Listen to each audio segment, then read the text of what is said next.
circle bright, weave your web of dark and light, earth, air, fire.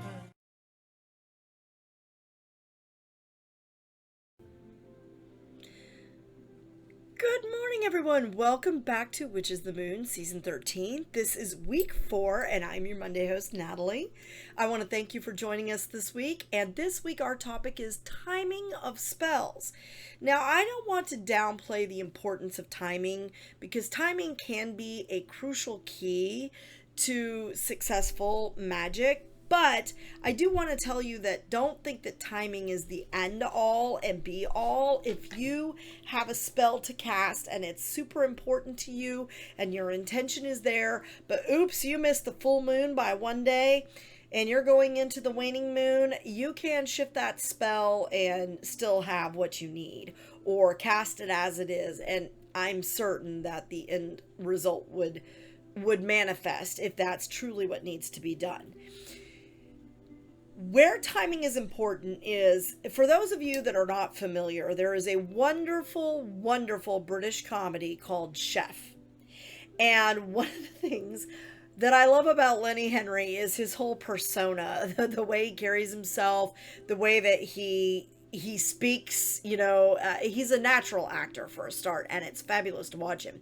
But his character, Garrett Blackstock, is a big-time chef of a 4-star restaurant, French restaurant in England. It's called the Chateau Anglais, and he's won all of these Michelin stars and all of this stuff, right? So he has this thing where he will say, what is the number one most important part of cooking?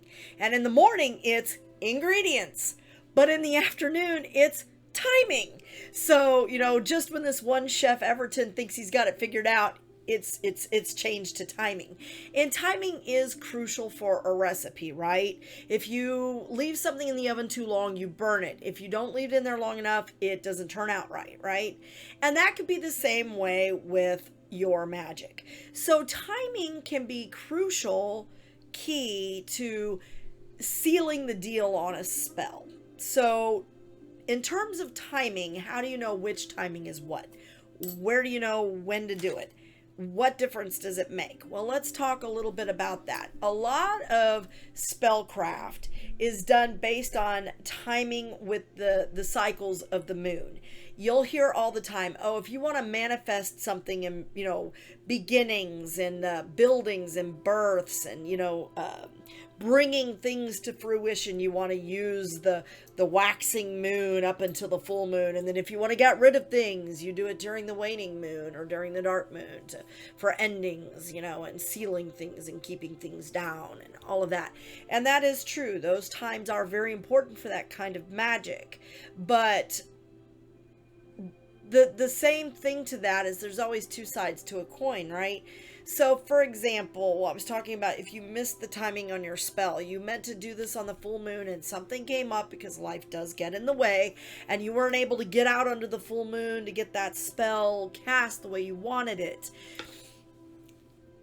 You could always flip your spell, and rather than say you were wanting to get a job, let's take a job spell, for example, or a prosperity spell, and you're wanting to bring money to you, right? You're wanting to increase your capital or increase your money flow, and so you're trying to do a spell to bring that. What you could do if you've missed it is rewrite your spell to flip it so that you are going into the waning moon and you are doing away with factors that are impeding your ability to have money or get that job or, what have you. So obstacles to gaining that income, to having that capital, you would just flip it. So timing can be important, and those extra energies. Okay, here's why timing is important.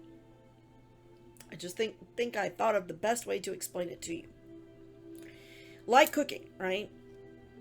But timing has to do with the flow of energies, right? Even in cooking, you don't want it to overheat. Heat is an energy. So you want to Make sure that you give it the right amount of energy, the right kind of energy. You don't want it too hot, too cold.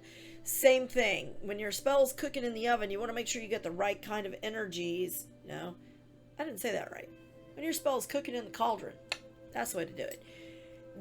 Then you want to make sure that those energies are aligned to your purpose properly, right? So drawing that in, it really makes a difference.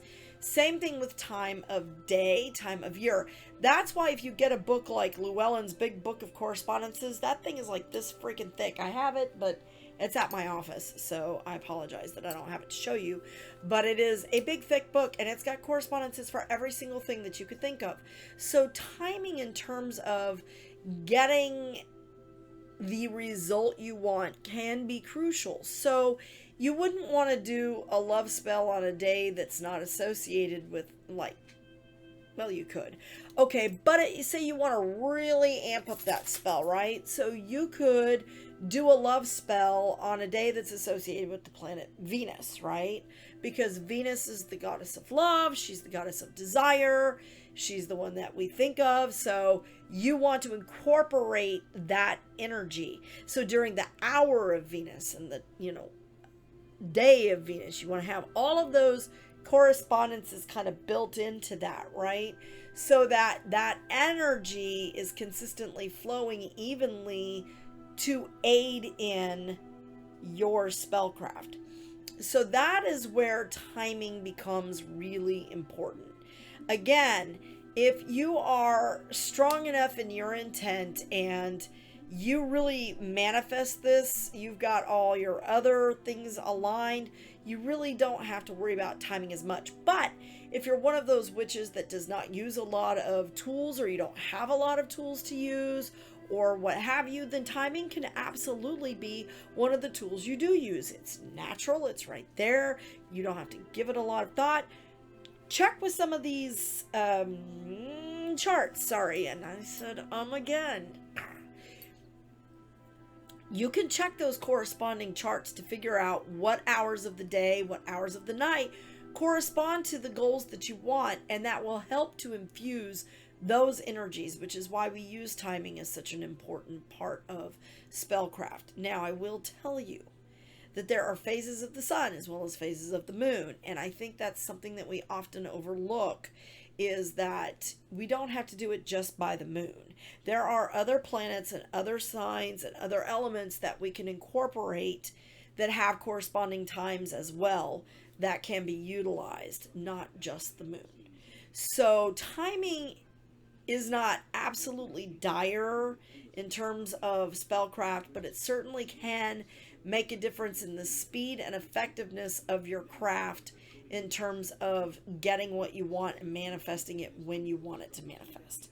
So that's my spiel on that. Thank you for watching, and have a wonderful week, and blessed be.